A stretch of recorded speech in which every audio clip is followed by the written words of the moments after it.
Welcome back to Wepner Farms Productions. Today, we're in the parlor. It's a Dealer Valve Double 10, and it is milking time. Had some requests to see me milking in the parlor, so not able to milk in the parlor, and I'll tell you why in a minute. But this is what we used to milk our cows in, and we still use this as a treated parlor. We dry our cows off in here, and then dump the waste milk, obviously, because we no longer have this connected to our milk line. So figured I'd come in here and show you guys and start the video off here. Today I'm answering questions that have just come about as I've started this channel and started to grow out through this year. So yeah, the reason that we no longer milk in here is because we have 6 Lely A5 robots. So all of our cows that get milked in these robots. Right now this cow just walked in, but these robots milk the cows at free will whenever they want. Capacity of these 6 is about 360 cows. Right now we're milking just shy of 350. We're a little down on cow numbers, but as you can see, these cows are walking in right now and just milking themselves. They get a little bit skittish when there's people in here, but yeah. This brush will come down and prep the cow, cleaning the teat ends off in order to have a clean surface for the milkers to then attach and then collect the milk from these cows. So I feel like that's a good way to start. We got our robots here. So now I'm gonna pull out some questions that you guys have asked and just answer them. So first question, is our farm a family farm, or who all works here? So yes, our farm is entirely family run. There's not very many people that work here actually. There's me, my father, Kyle, which is also known as Big Ricky, and then my Uncle Jared. Those are all the family members that are here. And then we have one full-time employee, Little Ricky, and then we also have 2 people that help out with chores. That's Jeff and Teresa. Teresa is our calf feeder. Her main job is feeding the calves. And then Jeff helps out with chores in the morning, grooming stalls, bedding, running cows through footbaths, feeding grain, etc. So we try to do everything we can on our own. We don't really hire on a lot of people, even as far as building and stuff like that. We try to do everything we can by ourselves as much as possible. So yeah, that's a little bit of who all works here. Okay, cow numbers. How many animals are actually here on the farm? Now, I just mentioned before that we do not really hire anything on or have anybody do anything for us. So that means that all of our animals stay right here on the farm, including our steers. So I'm in the prefresh right now. This is where all new animals of the herd will start their life. They're born here in this bedding pack. So with that being said, we have roughly 350 milking cows plus whatever we have for dry cows. Rough number, 400 cows here on the farm as far as milking goes. Now, as far as replacements go, we have all the young stock. We're breeding back to heifer semen, about 30% or so, and then Angus and just regular semen is the rest. So that means that 30% is heifers for sure. There is obviously some more that come as heifers as we breed traditional semen, but it is not as likely that there is heifers going to be born from them. But overall, there is about 300 heifers here, from young stock to breeding age to springers, somewhere in that ballpark. I couldn't tell you an exact number. I know we do have a lot of heifers right now, so you could maybe say we're up to 350. And then going over to our steer location, I'd say that at least 50% of our cattle, depending on how they come in, is probably going to be bull calves. Sometimes more, sometimes less. But that also means that all of those 400 head of cows. Half of them are having bull calves each year, so that's roughly 200. I know there's about 300 head of steer there as well.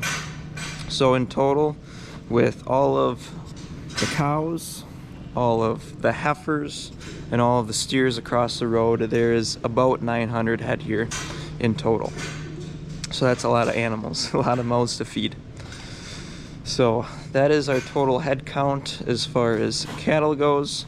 I am thinking about getting a few pigs, so I suppose you could add them to the roster. What farming YouTubers do I watch? That varies.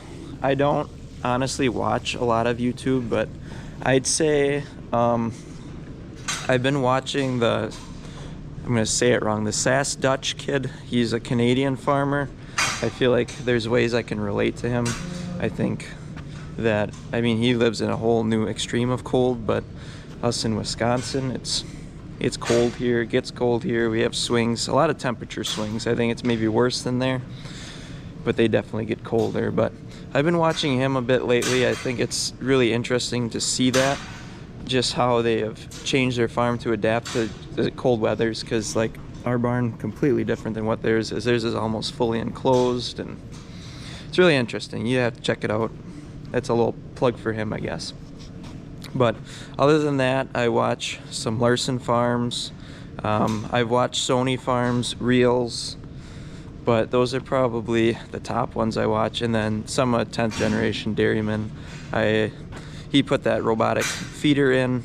We're interested in looking at them, thoughts of maybe putting one in, but I don't know how practical it really is here.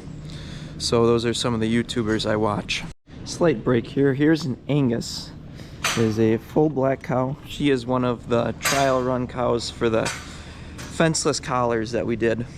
She is now in here, and one of her friends is in here somewhere too. But they are back in here. Those are the pregnant ones. They're gonna run in our dry cows until they freshen back in the spring. They should. If they should come back in the spring, and then hopefully they're gonna go fenceless again is the plan. Some personal information. So there were some comments asking how I got started, what my background is. So I have been on the farm my whole life. I have not had a job off the farm, or a true job. I have helped out at some friends' farms. I like to run around vacationing on other people's farms. It's more stress-free that way. You can farm without the stress sometimes. But yeah, other than that, I have not had a job off the farm. But after high school, I was told I should go to college. So I went to Fox Valley Tech in Appleton. It is pretty close to me. They're pretty flexible hours. It was kind of like a short course, or they call it farm operations. But in that, I learned pretty much everything you need to know about farming, as far as learning how to do bills, learning some agronomy, some veterinarian school, mechanics. Probably gonna forget something, but investing, just stuff like that. Kind of the basics to get a footprint in your mind to build off of more so. So it opened my eyes up a lot as far as trying to improve things on the farm, kind of gave me ideas. So I kind of brought that knowledge back here to help us grow. But I will say that I fall more towards the cows. So I really enjoy the agronomy side. I enjoy just everything about farming. But when it comes to Kyle and I, you guys know as Big Ricky, that is Kyle. He is my brother. And he falls more towards the mechanical side, the machinery side, and I fall more towards the actual dairy side or the cow side.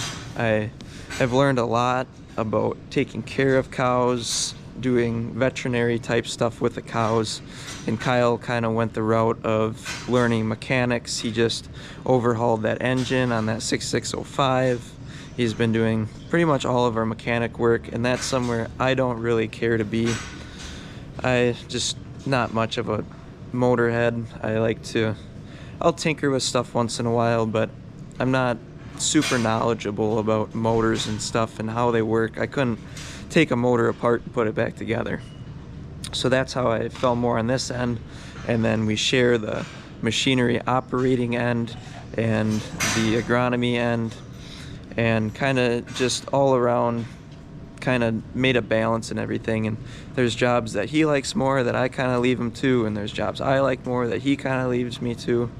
And then there's jobs that my dad does and my grandpa does that everyone kind of has their own itch where they kind of spread out. Like, for example, corn planting and bean planting, that's my dad's job.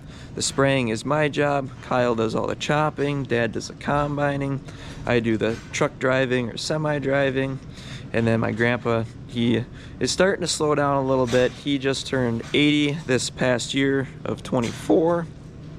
And he is just starting to, I shouldn't say slow down, but he has been falling back. He's been just, if we need help, he's there.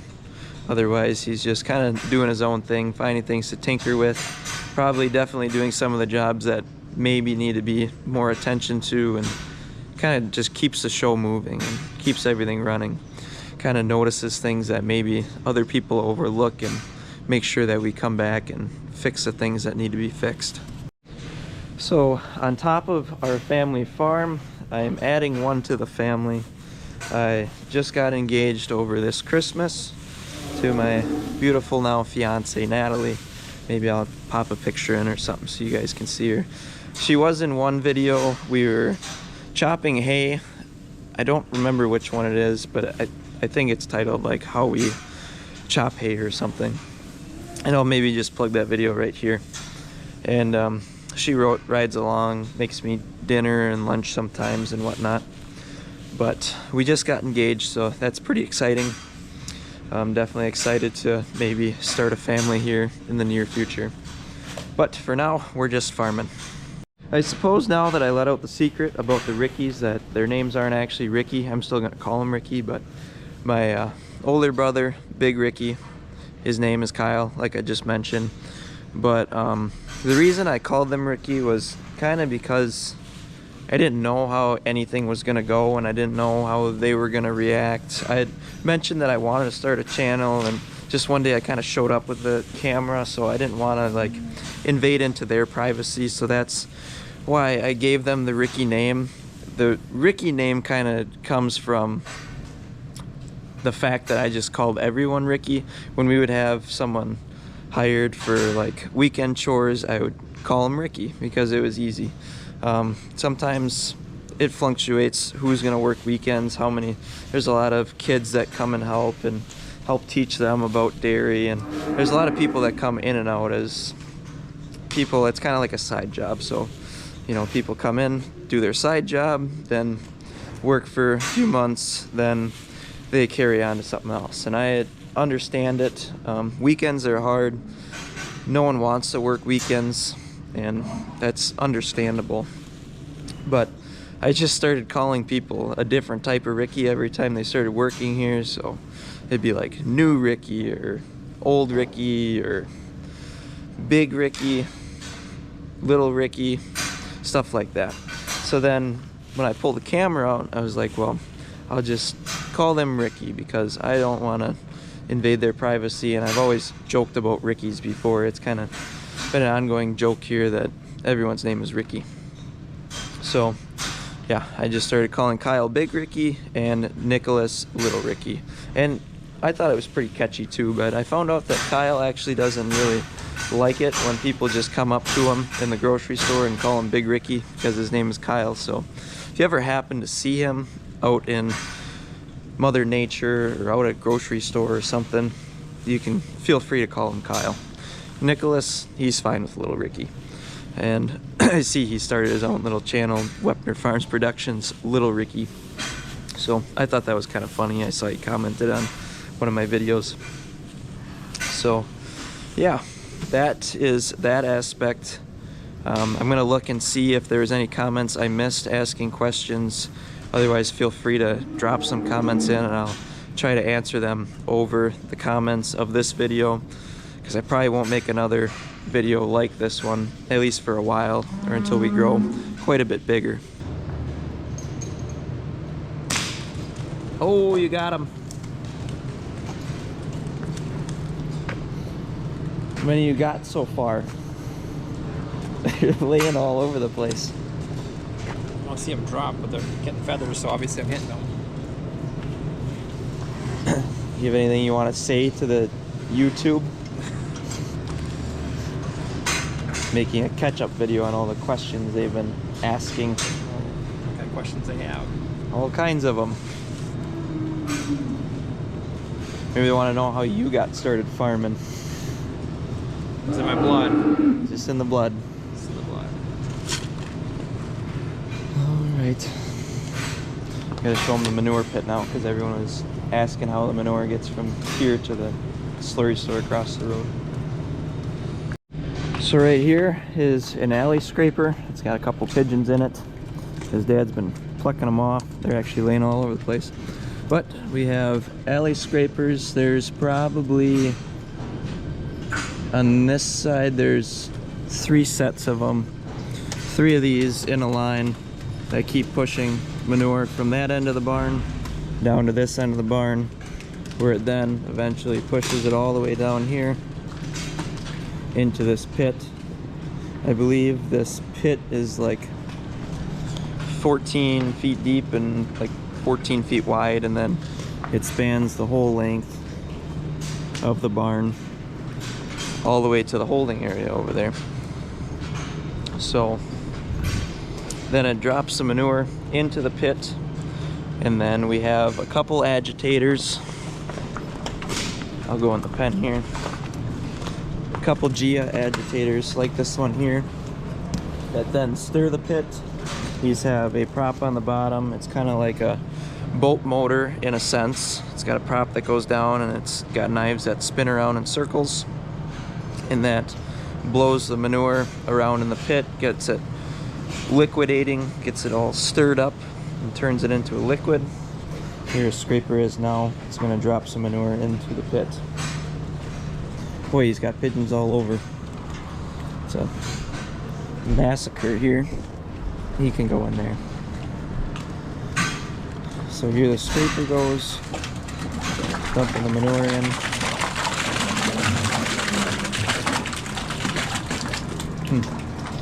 Guess that one isn't gonna reach today.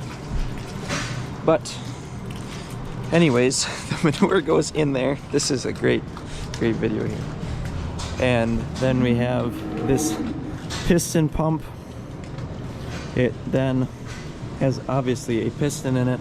The piston, I don't know if you can see it, lifts up, sucks manure in there, and then it switches a valve, and then it pushes it back out into the piping, and then that then sends it in a pipe that runs all the way to the slurry store that was bored underneath the road. And it is the same thing for our steers. That has a piston pump over there. Manure from our steer barn gets pumped to that pit, and then same with our heifers. But our heifers does not have a piston pump. That just has a regular tractor pump that you have to hook a tractor up to, and then it pumps it. Over here, this little guy is a ginormous sub pump actually, and that pumps manure up to our separator. That is a whole nother system itself. I can do a video on that, but that creates manure solids in which we bed with. So if you take a look over here in our pen, our bedding, some people can mistake it as sand, but this is pure manure solids.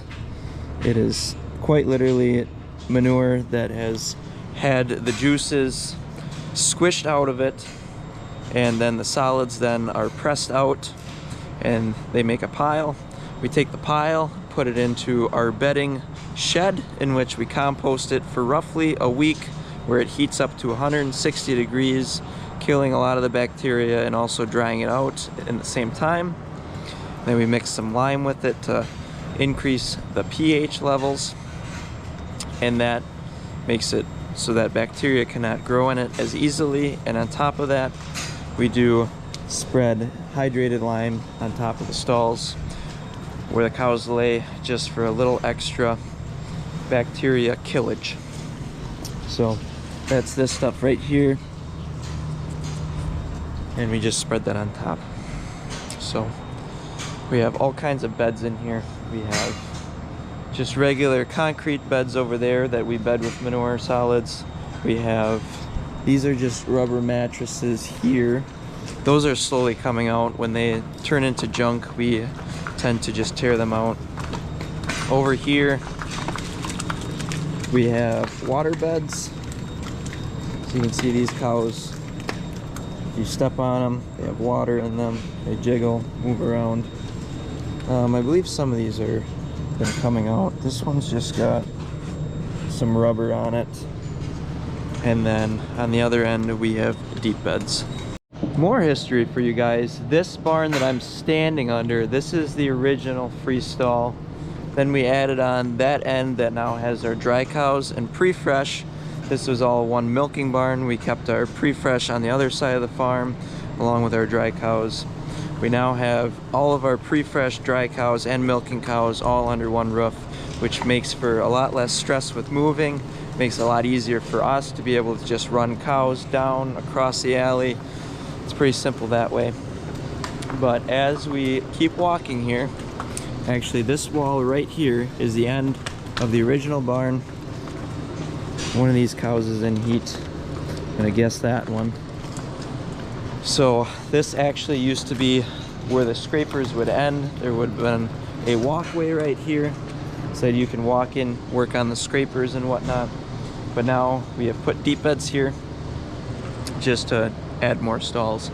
So this pen right here would have been the old prefresh, which is kind of crazy, but it is now just added on to our pen 5 milking. So we had our prefresh here, and as I go down there, maybe you'll be able to imagine it a little better.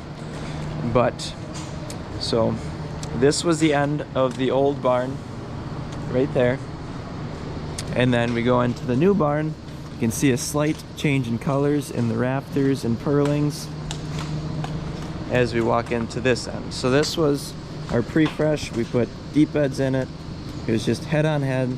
There's only 2 rows here, and then mirroring on the other side was our fresh pen. So when they freshened, we moved them to that side. They got milked 4 times a day at the beginning and end of each milking. So we kept all of our fresh cows. I'm not sure how old, or shouldn't say old, but how far in their lactation we kept them in there for, but I'd imagine to around their peak, to where they kind of start to move downwards, I think is probably where we pulled them out of there. I suppose it depended on room too. But right here would have been a crosswalk, and then there's actually a bedding pack here. So this was a bedding pack area right in here. This water was shared between the bedding pack and the prefresh. And then there was gates. There's actually still gate mounts here where the gates would have hung. And then there was a full wall there, and our dry room and our utility room there. And then right up here we had a 4-cow milking area right in there where we could freshen, I don't know actually know why we built it so big, but we could freshen 4 cows at a time and milk them all there. It was kind of like this, where they stepped up and then there was a stall here, and then it mirrored on the other side, and that was up there. And the building was the same width actually, so that roof there is exactly how it actually was when we were using that for our prefresh. And then finally we added on again. So this is our 3rd add-on, and then as we go right here, this is the line where we added on the 4th time when we put the robots in. It actually was not full intention to have the robots in here. When we first started building the barn, we were actually going to put dry cows down here, or was the idea. but then labor began to be an issue with the milking, so we ended up putting robots in. It is a fortunate, unfortunate thing because it worked out at the right time. We were able to put robots in at this end of the barn, and it just kind of worked out for us. So this is the newest add-on. This is also when we tunnel ventilated our barn. We put all the fans on the end to tunnel ventilate this. So we put poly on the sides and completely closed it up except for the second add-on, which would be the fully east end of the barn. So we did that, and there was, I think, major improvements with the cows. They did very well in here and are doing very well. Reproduction has been phenomenal since we did that. I think if anybody's looking to do a barn, I know it's expensive, but tunnel ventilate it. I don't think there's any other way to properly do it, at least in our parts. Tunnel ventilating is the best option. We even tunnel ventilated our calf barn over there. Our heifers, those are tunnel ventilated. That has a attic in it, but it's basically tunnel ventilated. So yeah, this is the newest add-on. We went with all deep beds over here. It is a 6-row barn, meaning we have 2 head-on heads, and then we have 2 outside stalls. So yeah, that brings us to the far end of our barn. It is pretty long. It holds a lot of cows. There is more room in here than we would ever need. Even if we were at full capacity with these robots, 360 cows, our pens would not be full. We have enough room in our pens 5 and 6 as far as stalls and room wise to be able to probably house comfortably another 30 cows per pen. So we could fit another 60 cows comfortably in this barn. With that being said, I don't know how well our dry cow pen would fare up to that because we have a lot of spring heifers in there. That pen is pretty full how it is right now. We could probably build another barn for them, but it's not really in the books to add on anytime soon. We have thought about putting another robot in each of these big pens. We put them right there and there on the edge, because these crosswalks are plenty big enough for what they need to be. It's nice that it's all open here, but you could easily put another robot room here and mirror what that one is. But I don't really see us doing that in the near future, but it is a possibility.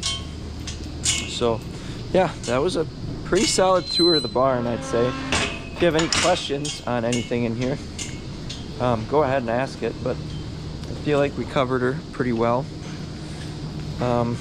Yep, we got Lely robots. We did look at Dela Valve.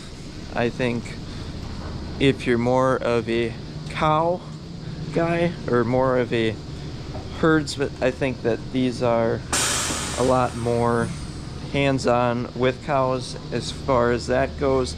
Dela Valve is a force flow system and kind of makes for less fetching, but I don't think they're as efficient as these. And that's just my opinion.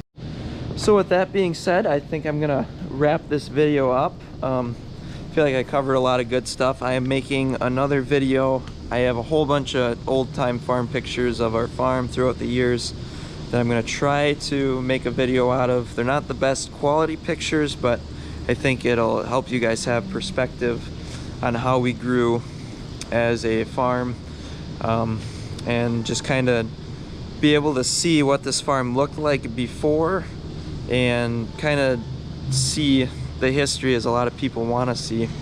But then you can kind of put some of this stuff together, like old barns, you know, what they used to look like and what they look like now. You kind of be like, kind of gets you in the feels for it, I guess.